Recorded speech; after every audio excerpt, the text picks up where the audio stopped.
Bonjour à tous, aujourd'hui nous allons suivre un tutoriel pour remplacer le bloc écran complet sur un iPhone 6. Pour réaliser ce tutoriel, vous aurez besoin bien sûr de la pièce détachée, du kit d'outils, du patron des montage qui est offert avec votre commande. On va commencer par la pièce détachée. Il s'agit du bloc complet avec la vitre, l'écran LCD, la caméra FaceTime, le haut-parleur interne, capteur de proximité, luminosité, la rallonge de la nappe Home et la plaquette métallique. Donc c'est vraiment l'écran complet pré-monté. C'est une réparation qui est très simple. Vous retrouverez également en option le kit d'outils spécialement conçu par Bricophone pour réaliser cette réparation. Et vous recevrez gratuitement avec votre commande un patron d'aide au montage pour vous aider à suivre le tutoriel. Enfin, n'oubliez pas que vous bénéficiez de 10% de remise avec le code YouTube. C'est une réparation qui est vraiment très simple, comme je vous le disais. Il faut compter à peu près 10 minutes et la difficulté est notée 2 sur 5 sur notre site internet. Avant de commander les pièces, on vous invite à bien vérifier votre numéro de modèle. Le numéro de modèle de l'iPhone 6 c'est soit le A1549 ou le A1586. Et avant chaque réparation, bien sûr, il faut éteindre le téléphone. Allez, on va commencer tout de suite par la première étape. On va enlever l'écran. On va commencer par enlever les deux vis Pentalobe qui sont à droite et à gauche du connecteur de charge. Et elles sont notées A1 et A2 sur le patron des deux montages. Ensuite, on va appliquer la ventouse juste au-dessus du bouton Home. Une fois que la ventouse est correctement appliquée, on n'a plus qu'à tirer sur la ventouse pour relever l'écran sur 1 ou 2 mm. Et ensuite, on va faire levier avec une spatule en nylon que l'on va placer entre le bloc écran et le châssis. Voilà, tout simplement. Et ensuite, on n'a plus qu'à tirer légèrement l'écran vers le bas et ensuite le relever à 90 degrés. Maintenant, on va enlever les 5 vis qui sont notées de B1 à B5. Elles maintiennent une plaquette métallique qui protège les nappes de l'écran. Donc faites bien attention à bien repositionner ces vis sur le patron d'aide au montage pour ne pas les mélanger. Et avec la pincette, on va retirer la plaquette métallique dièse 1. On a un accès donc maintenant direct aux nappes. On va déconnecter les 4 nappes de l'écran. Donc la nappe de l'écran LCD, du bouton Home, du tactile et enfin la nappe de la caméra avant. Une fois qu'on a retiré ces nappes, on peut mettre notre écran de côté.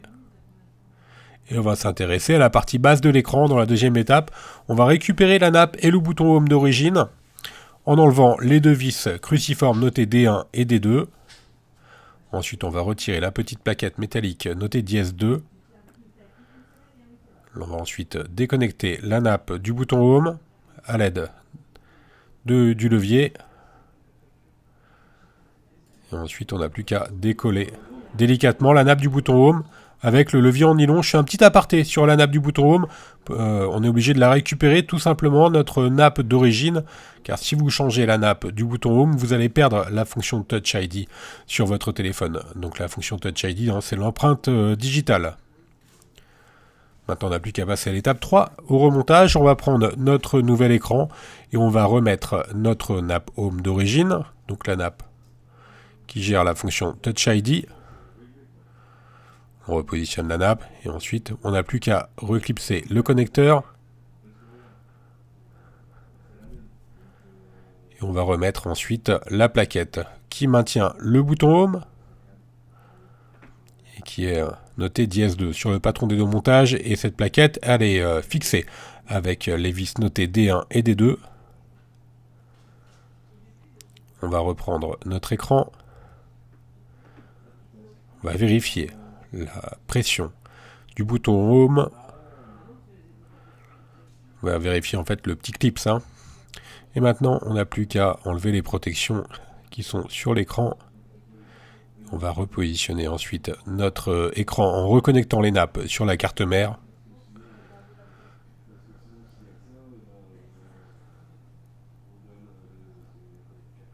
Alors appuyez bien sur les nappes, elles peuvent être quelquefois un peu dures à remettre.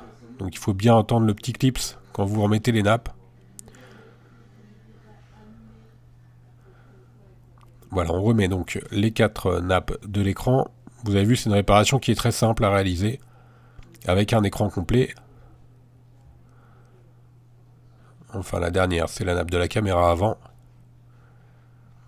Et maintenant, on n'a plus qu'à remettre la plaquette notée dièse 1 qui est maintenue par nos vis notées B. Donc de B1 à B5 sont les vis cruciformes. Alors là, comme je vous l'ai dit précédemment, faut veiller à bien remettre les vis dans leur emplacement d'origine. Il ne faut surtout pas les intervertir, celles-ci. Très important, si vous avez un doute, il vaut mieux ne pas les remettre. Ensuite, on va clipser l'écran en commençant par le clipser par le haut. Voilà, et ensuite on n'a plus qu'à le rabattre. Tout simplement. Il va se reclipser sur les côtés.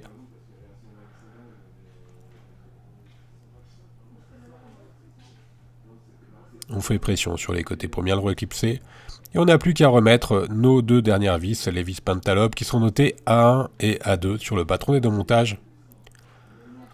Voilà, la réparation est maintenant terminée. On va vérifier le bon fonctionnement du téléphone.